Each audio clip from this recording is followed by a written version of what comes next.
Hello, hello. Okay. It's 1 o'clock. Showtime. So we're going to get ready for a presentation this afternoon by Dr. Jessica Burghart. Jessica teaches at Haskell. She teaches business in the business program, primarily upper division classes. And she's a citizen of the Prairie Band Potawatomi. How long have you been at Haskell? She's been teaching at Haskell for 5 years. She's presenting today on the building ecosystems for entrepreneurs on tribal lands. What TCUs and faculty should know. I think this is a real important topic. And so with that, Jessica. Hello. How many people are actually business? Thank you. So I was worried. I was like, all I've been talking to is math people. So I was like, man, nobody from business. No. But anyways, this presentation basically is kind of stemming off of my dissertation that I did last year. And it's when I talk about ecosystems, I don't want you guys, I don't want you to think that the ecosystem is just that entrepreneur. The ecosystem is actually has a lot to do with the infrastructure of what tribes have, as well as the support of the community and the TCUs within the community. So ecosystems is how everything plays in and how it makes how every piece is important.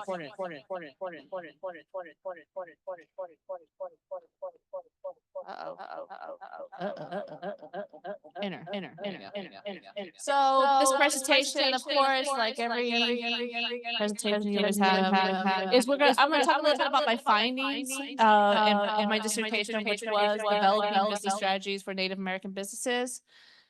It would also talk about the benefits of promoting tribal citizen enterprises, the barriers, of course, and then, of course, the solutions that helps build that healthy ecosystem, and and how you play that part of that puzzle. So about this dissertation. So I did it last year, got it done, completed. Thank God. Thank you. I needed that. And what it consists of was basically, I didn't want to do the classic going and asking about small business, all the small businesses, what is your problems or whatever, blah, blah, blah. No, I actually wanted to showcase Native American business owners for what they really are, experts. Because of the way that they have to survive in the environment that they're in, they are the best possible experts you could find, especially when you're talking about business strategies for them. And so I sent out, if you go to BIA, there's a list of every tribe. I emailed every one of them. Nothing happened. I used all my contacts that I had, and I only managed to get 40 businesses, Native American owned businesses, to say, you know what, I might be interested in doing your study.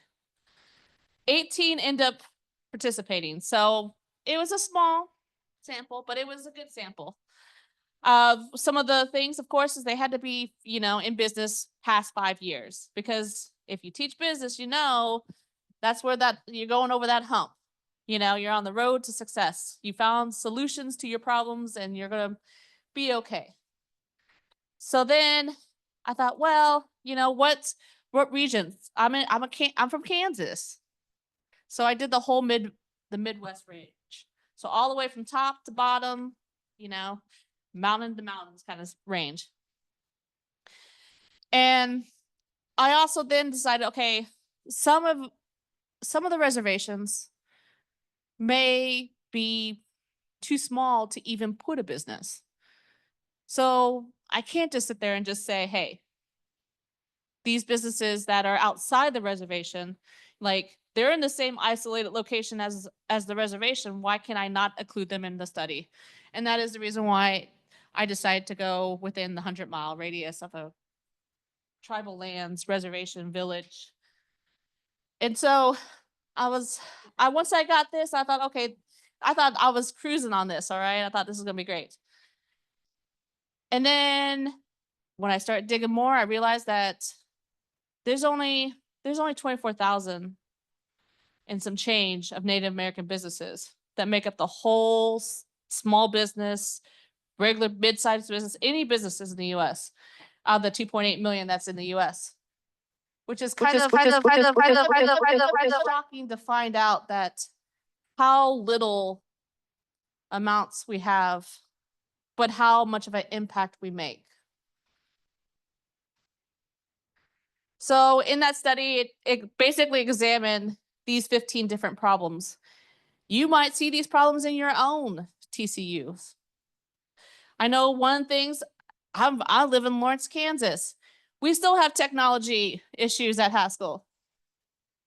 We still, the lack of resources, you know, shortage of, it's the same exact thing. It's the same exact thing that these businesses were facing. So when you think about this, and if you use knowledge that you already, that should come from this, you can see how it can relate to you. So then we go and think, okay, how can these benefits, you sum it up, got it done. How can we showcase the benefits? Because you don't want to start out with the ugliness, okay? You don't want to show people the disappointing news that there's a whole bunch of barriers down there. You want to come up with like, okay, what's the benefits? So the benefits of promoting this, and I like to say the benefits of how you could promote it.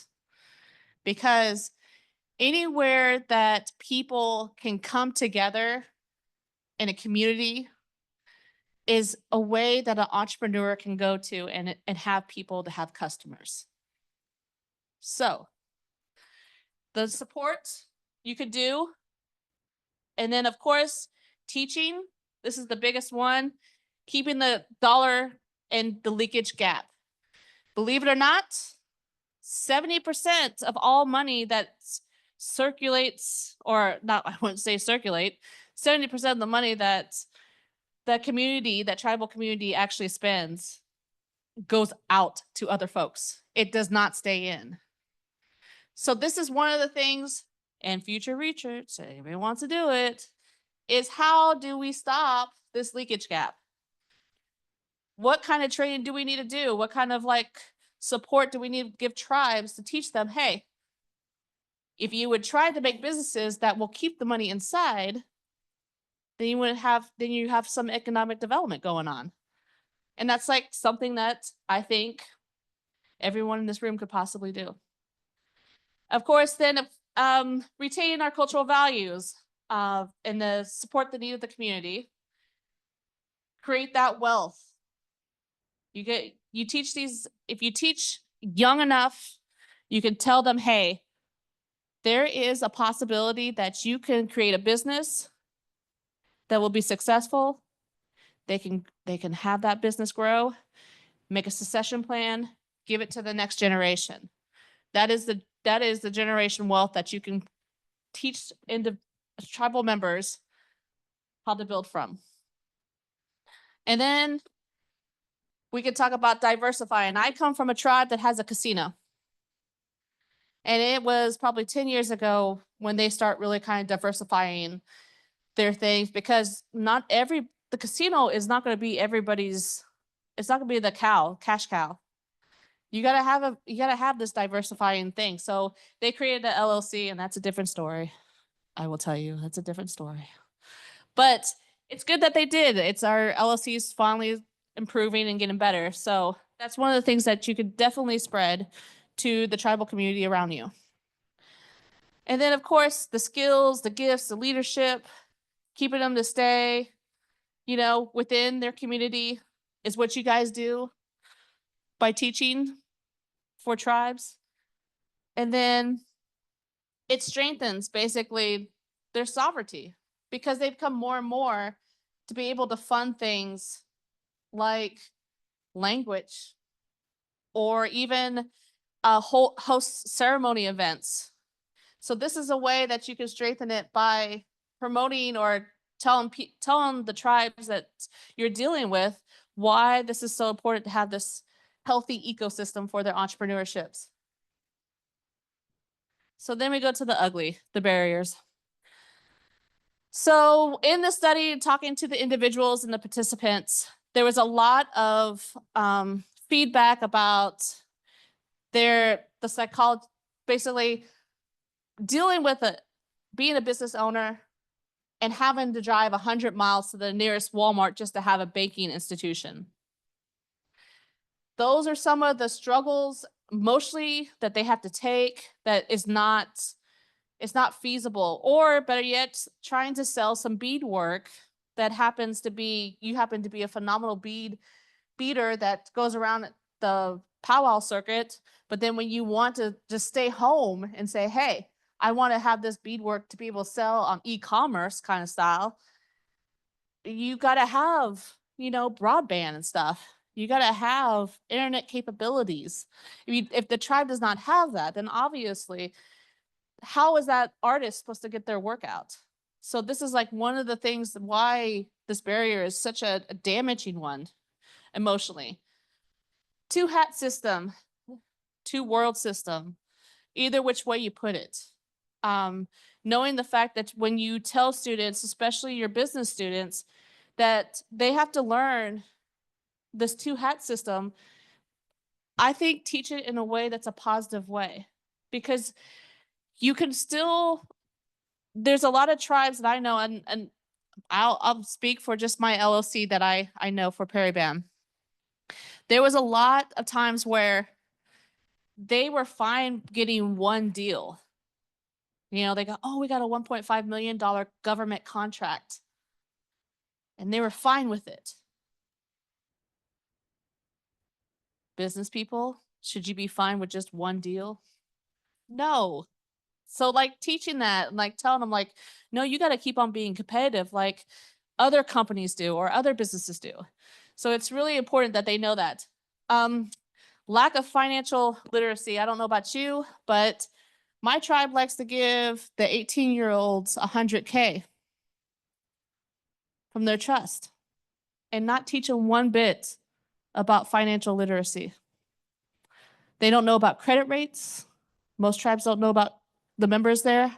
Had trouble with, they don't even know what credit is, let alone, how to look it up. Those fine-tuning things of how to teach that can help improve this whole entire ecosystem. And it's a huge barrier. Crabs in the barrel, I think we've heard it before. The mentality that no one needs to be above another one does affect, because it leads into the lack of community support. I have seen many people who have tried to start a business on, let's just say it's a painting business as an example. And they'll be like, basically talking bad about each other and doing the things that, tribes do, to try to get it so that the community lose support. And that's one of the biggest barriers, is that limit to access to capital. We all know there ain't that much money that floats around.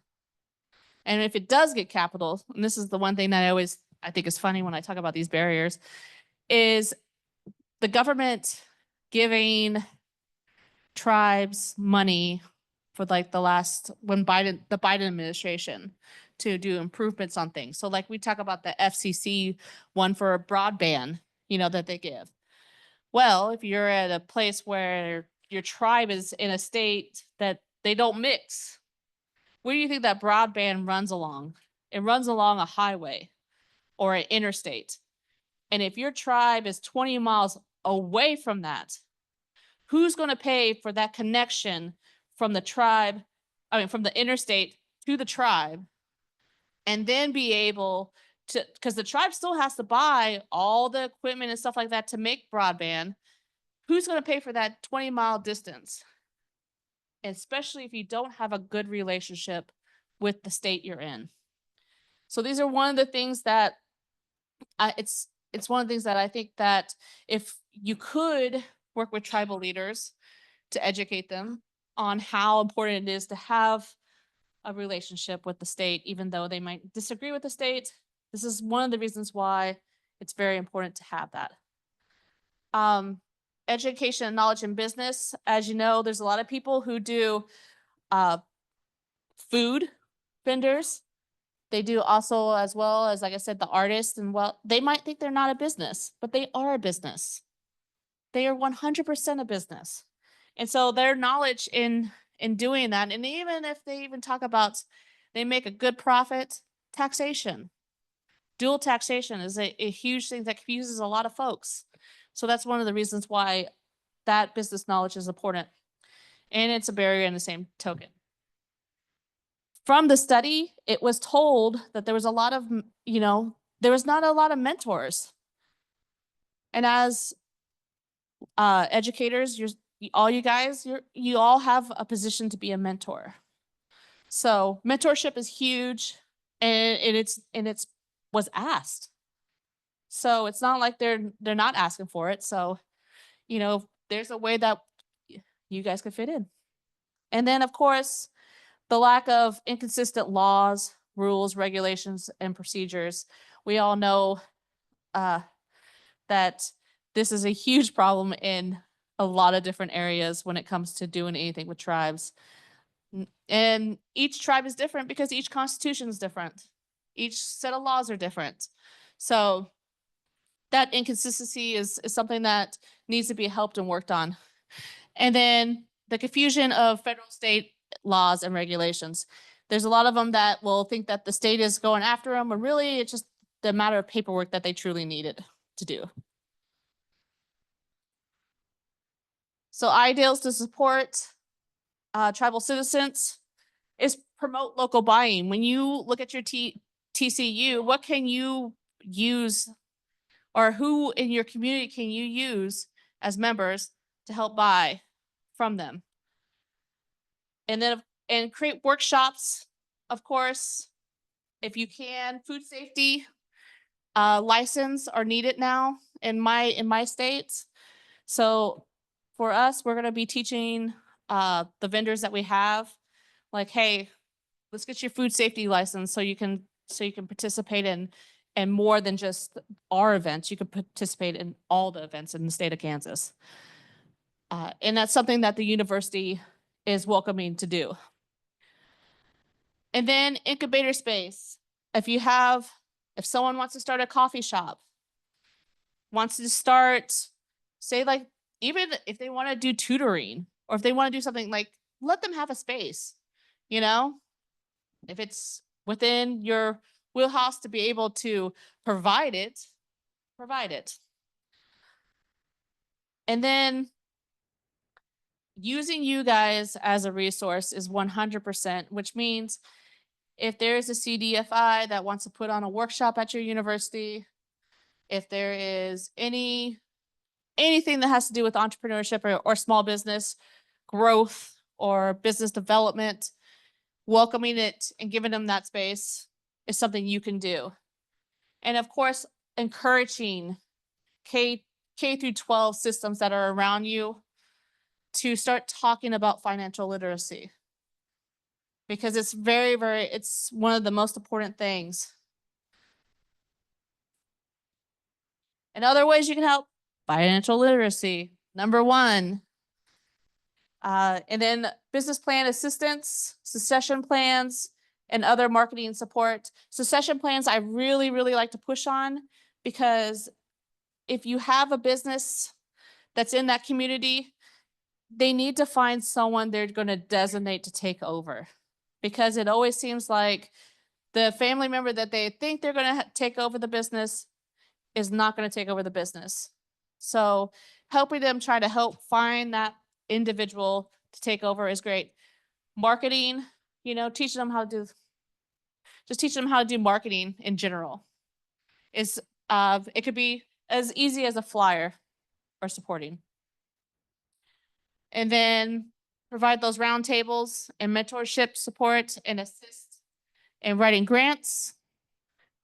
Because sometimes the grants that you write for your projects is the same kind of teaching that ability to teach that kind of writing to them is going to help them out tremendously, especially when SBA has a tribal program for grants and loans. Like helping them get past that hurdle is a huge step. And then assisting with permits and license, like I said, like food safety, or if you're in an area that maybe does real estate, something you can do in that as well. I was really going to just talk for 15 minutes, but but no, I mean, I can do any kind of questions about this, and I didn't mean to talk so fast, but it really comes down to is everybody needs to support with everyone in that community.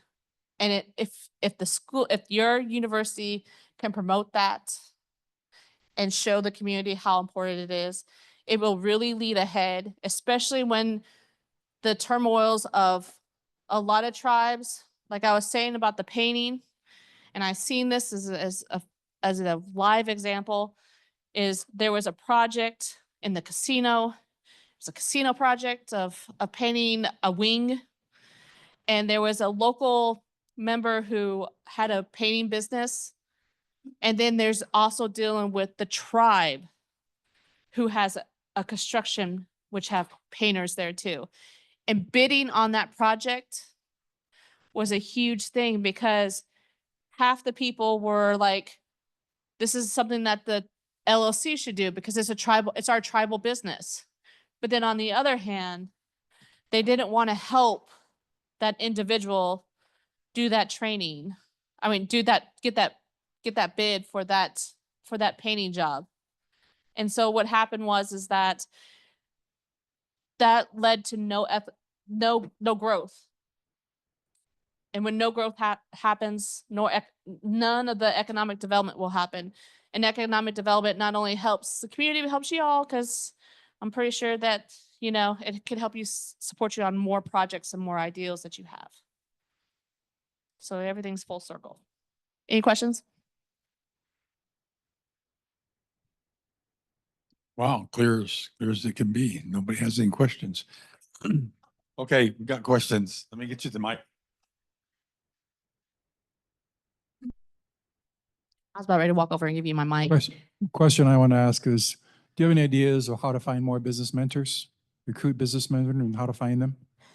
Yeah, so what I have found, and this is the luxury of living in an urban area, which is that we work with a lot with the county that we're in, and use them, and say, hey, they're basically their commerce department that they have, and say, hey, would you have anybody who would like to mentor? And then what we do at Haskell is we ask them, is there anybody who wants to be key speakers for us? Or is there anybody who wants to offer an internship to our student who happens to be wanting to do this field or this kind of business?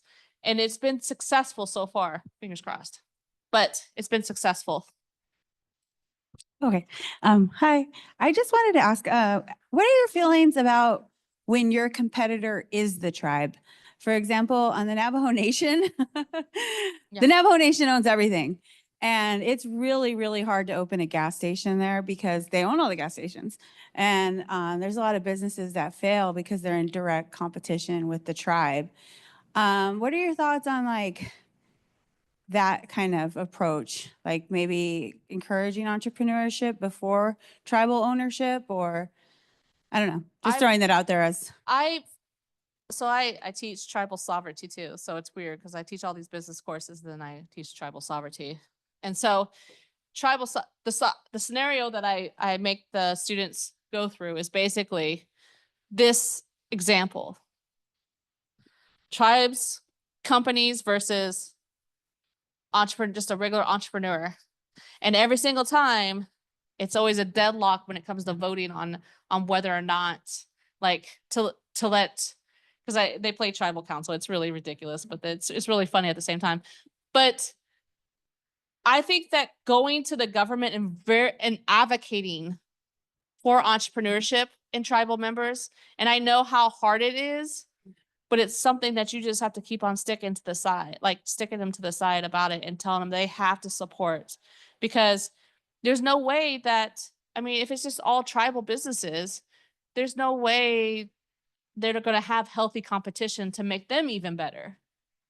So like, I know it's hard, and especially like in areas, my area is the same way, you know, a lot of my tribe owns a lot of the businesses, but even educating them not only on competition, but educating them on the fact, and this is the weirdest part ever, the fact that if you have this business as a tribal business and you have this project over here, like if you have no other competition, then how are you supposed to make more money if you don't have no competition? They can just lowball you and be fine.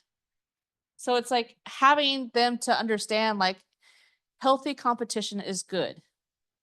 And it's hard to get them to think that collectiveness versus individual part. I hope I answered that. I don't know, I rambled.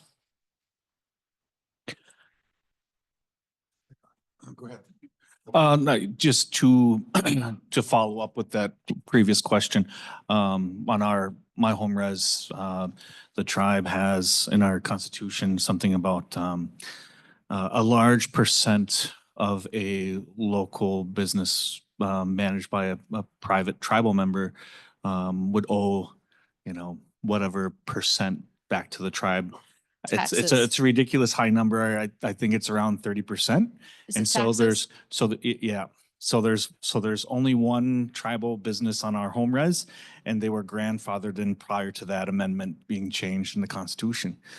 So, but my curiosity goes to of the tribal businesses that you had evaluated with your research, could you highlight some of the successful models that you've seen with your evaluation? So there was a variety, these 18 were different in many different ways. One was film, one was artist, one was, I believe, did government contracting. The other one, it was a variety of things. And the successes that it went from, I think I had one company or one business that was 5 years plus. So like kind of one newbie in the group, but the rest of them were like 20 to 30 years plus. And they just said that their biggest success was basically their family. And that was the way of their success story is that everything that they needed along the way, they firmly believed no handouts. I tell you that.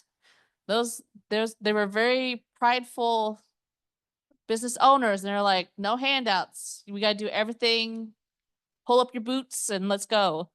And so, it's the success in there was just basically family support, which I think they must, in my theory in my head, is that if they had a good family, then they must have had a good, you know, community within it.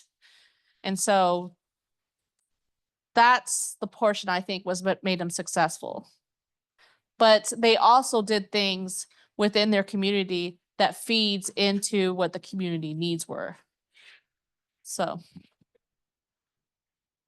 Hi, thank you. Milton Bluehouse from Dene College. One of the courses I teach is business development on Navajo Res. When you were talking about leakage, one of the numbers that comes back to me is the 7.9 billion in payroll from federal, state, tribal, private enterprises on the reservation. 65% of that goes out, which is about 4.9 billion being lost to reservation border towns.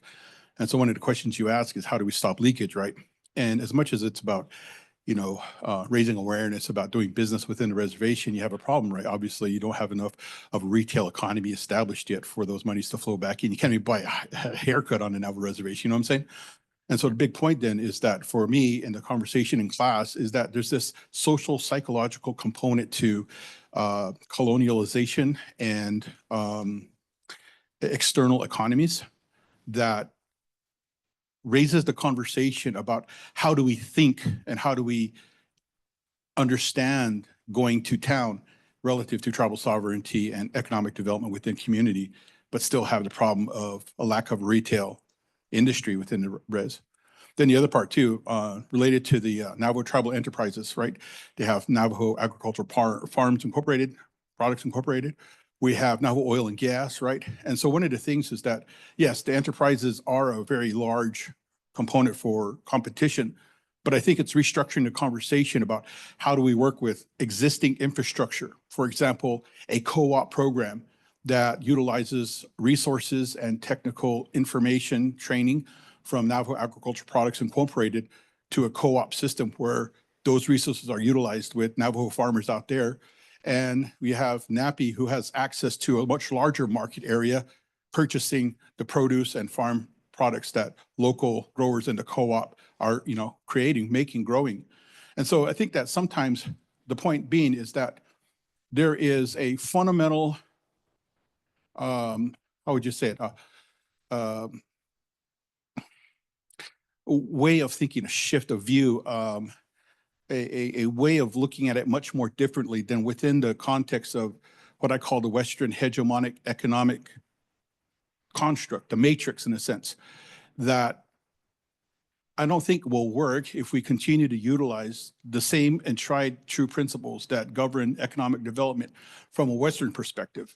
And so then what does it look like from an Indigenous driven perspective, utilizing conversations like co-ops, et cetera, to then reformulate what we think about economic development on the res, right? And so the other thing that I think is really fascinating too is that in my studies are the components of successful businesses that tie into a cultural element within the community that helps to sustain not only the economy, but the cultural elements of who we are as tribal people, right? And so there's that much larger conversation to this. But anyways, the big point is that when I look at the regional gross product, it's like the GDP for the regions, right? You do an analysis on that and you can definitely see, right, how much government spending is out there, how much consumer spending is going on, how much investments are going on, right? And then you got the net export conversation as well. And I think that when we think about mentoring businesses, it's about understanding the macroeconomics, but also the microeconomics through market studies, et cetera. And so mentoring is a much more cerebral element of just the basics of how to start a business, how to pay your taxes, right? It's also about being strategic in terms of understanding the much larger economic influences within the reservation and then helping business owners identify where those places where more success is going to happen, right? I mean, I went round and round in these conversations in my head teaching this class, but those are just some things that come to mind listening to your presentation. Thank you. I think that you're right. Those strategic planning is down the road. But at first you gotta talk about the basics, because the basics are still needed to be talked about. The thing is also too, you know what I would talk about also? Subcontracting. Learning how to teach a business how to be a subcontractor for things. Because even though they might not be able to, like you said, could be part of a co-op, subcontracting could be something that they might want to put themselves in and being as a vendor to start out.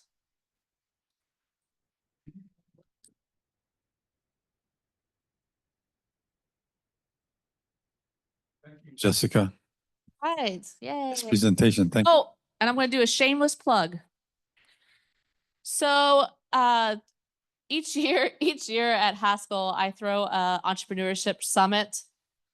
And was canceled because of the Valentine's Day massacre that we had, because it was the following week, and I was like, that's not cool to have a summit. So at that time frame, but we are going to have it November 12th and 13th.